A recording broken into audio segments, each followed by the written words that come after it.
Assalamualaikum warahmatullahi wabarakatuh. Jumpa lagi dengan saya Biras dan kali ini kita akan bahas Realme 9. Untuk harganya ini 400.000 lebih murah kalau kita bandingkan dengan Realme 9 Pro ya. Dimana untuk harga resminya Realme 9 dengan varian 6GB dan storage 128GB di harga 3.399.000. Kemudian ada juga varian dengan memori 8GB dan storage 128GB dan ini harganya 3.599.000. Nah, kalau melihat spesifikasinya dibandingkan dengan Realme 9 Pro, secara keseluruhan Realme 9 ini hanya kalah di bagian prosesornya saja. Nah, untuk SoC-nya Realme 9 menggunakan Snapdragon 680 yang secara performa di bawah Snapdragon 695 ya.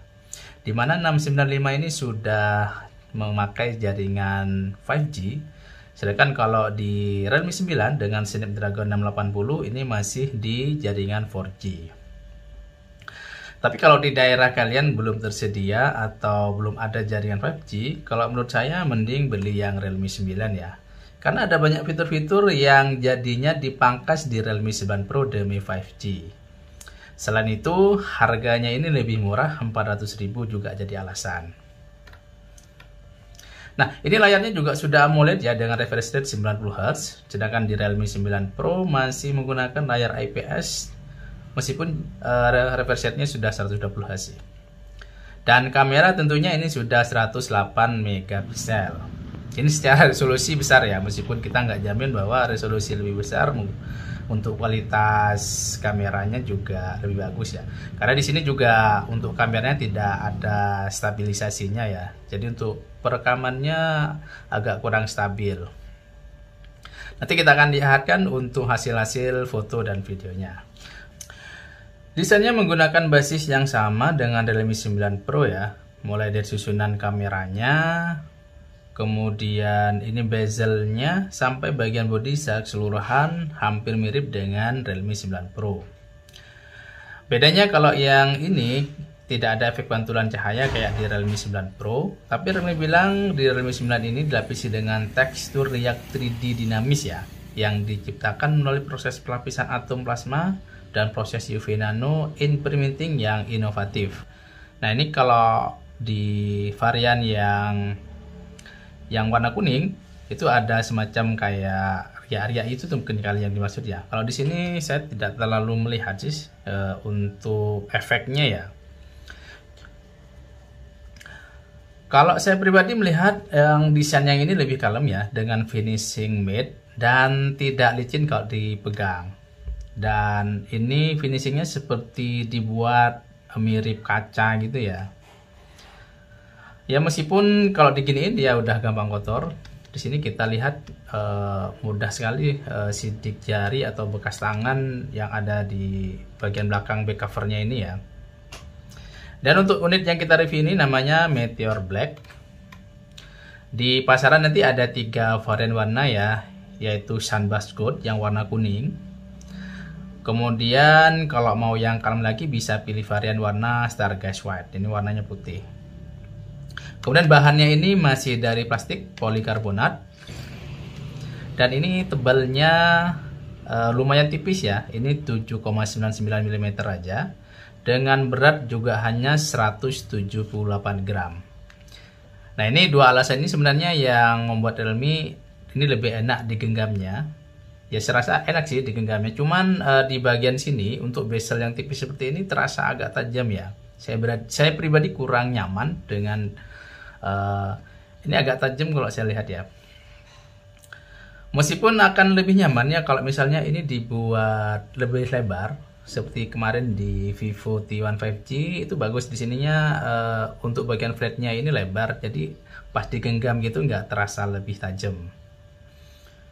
Kemudian untuk rasa nyaman saya dapatin dari peletakan tombolnya aja. Di sini ada tombol volume ya, tombol power. Ini terpisah dengan tombol volumenya.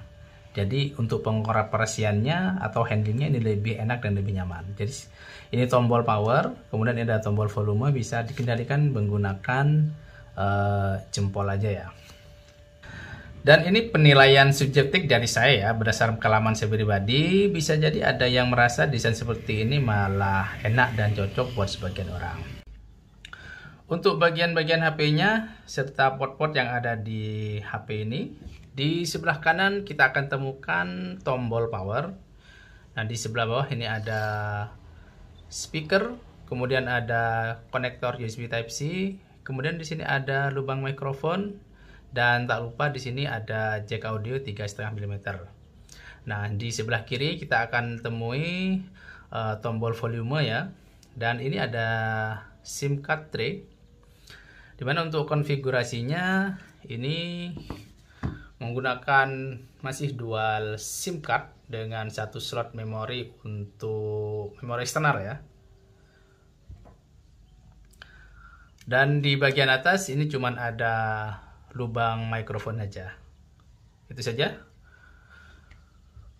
Oke, kita lanjut ke bagian layar. Untuk layarnya berukuran 6,4 in ya. Sedikit lebih kecil kalau kita bandingkan dari Realme 9 Pro. Tipe layarnya sudah AMOLED dengan resolusi 2400 x 1080 Full HD+, dan tentu saja refresh rate-nya sudah 90 Hz ya. Fitur yang sudah wajib ada di HP 3 jutaan sekarang. Dan untuk fingerprintnya ini sudah on screen ya. Dan tombol on screen-nya ini juga bisa memonitor detak jantung. Menggunakan platform Android 12 serta MIUI terbaru dari Realme, yaitu Realme UI 3.0. Kemudian untuk SoC-nya ini Snapdragon 680. Kemudian skor Antutu yang didapat sekitar 284.721. Dan ini hampir separuh dari hasil skor Antutu yang kita dapat dari Snapdragon 695 atau yang ada di Realme 9 Pro ya. Untuk skornya dengan Geekbench 5 juga mendapatkan skor 379 untuk single core dan 1523 untuk skor di multi-score-nya. Untuk performanya main Mobile Legends lancar dan aman-aman saja sih, nggak ada kendala, tidak ada nge-lag. Settingannya kita dapat grafis ultra dan refresh rate high. Dan suhunya saat dimainkan selama 30 menit ini rata-rata 36 sampai 38 derajat Celcius. Lalu main PUBG M kita hanya dapat settingan di smooth high atau balance medium ya, dan belum bisa ke SD. Nah, saat dimainkan selama 20 menit ini suhunya sekitar 36 derajat Celcius. Dimainnya sih cukup lancar ya, meskipun nggak senyaman kalau refresh rate-nya bisa ke SD atau SD+.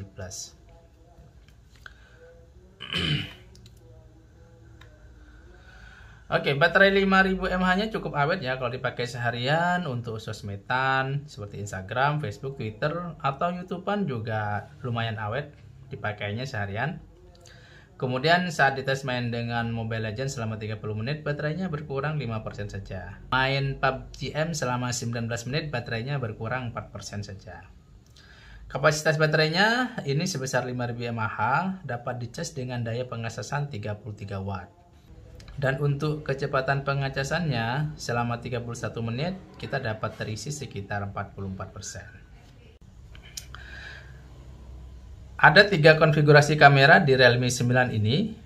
Yang sebelah atas ini adalah kamera utama 108 megapiksel. Realme nyebutnya ini kamera utama 108 megapiksel Pro Light yang bisa nangkap cahaya lebih banyak. Kemudian di sini ada kamera ultra wide 8 megapiksel, mempunyai sudut pengambilan foto sebesar 120 derajat. Kemudian di sini ada kamera makro 2 megapiksel. Dan untuk kamera ini mampu merekam di kualitas 1080 di 30 fps saja, belum bisa ke 4K ya. Kemudian untuk kamera selfie-nya ini sebesar 16 megapiksel, bisa merekam di kualitas 1080 di 30 fps. Oke, untuk hasil foto-foto dan videonya seperti berikut ini ya. Untuk hasil fotonya cukup bagus meskipun sedikit agak oversaturated ya. Bisa dilihat di sini warna hijaunya lebih hijau dibanding aslinya. Apalagi ketika mode AI-nya diaktifkan, warnanya lebih ngejreng. Di pengambilan yang lain mode AI malah sangat membantu ya, sehingga dynamic range-nya lebih luas.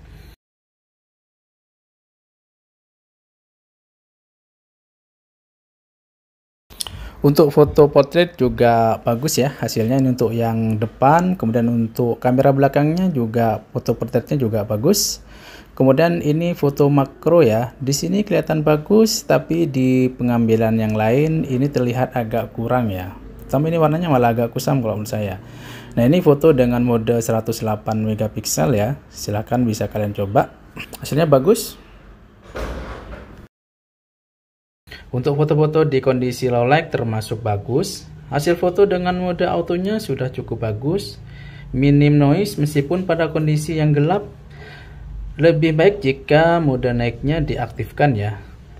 Hasilnya lebih terang dengan noise-nya juga terbilang minim menurut saya. Oke, ini kualitas perekaman dengan kamera belakang di 1080 di 30 fps ya. Hasilnya seperti ini. Untuk kestabilannya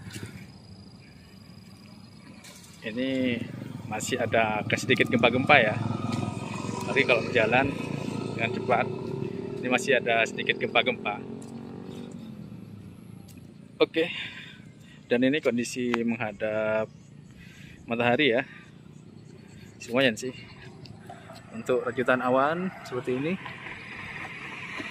wujud awannya lumayan bagus sih, ini masih kelihatan seperti aslinya, dan birunya juga nggak terlalu over saturated. Kemudian warna rumputnya juga sama, ini nggak terlalu over saturated ya. Di kondisi ini juga sama ya.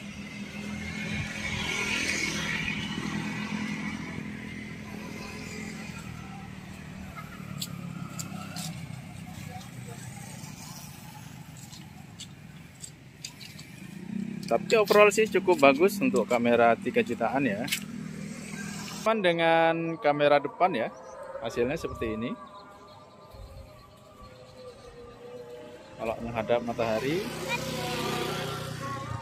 lumayan bagus sih, ini masih kelihatan ya. Ini perekaman di 1080 di 30 fps ya. Untuk kamera depannya hasilnya seperti ini. Coba kita jalan. Cukup bagus untuk kamera di harga 3 jutaan ya. Oke, kesimpulannya HP ini cocok buat kamu yang tidak terlalu mementingkan fitur 5G ya. Tapi dengan harga yang sama dapat fitur-fitur yang lebih unggul dibandingkan dengan HP dengan fitur-fitur 5G. Dan tentunya di harga yang sama ya. Di harga yang sama, kamera bagus, layar cakep, dan pastinya baterainya bisa diandalkan. Jika kamu mencari performa, HP ini kurang recommended ya. Karena di harga yang sama ada kompetitor yang menawarkan performa lebih baik. Tentunya ada plus minus ya.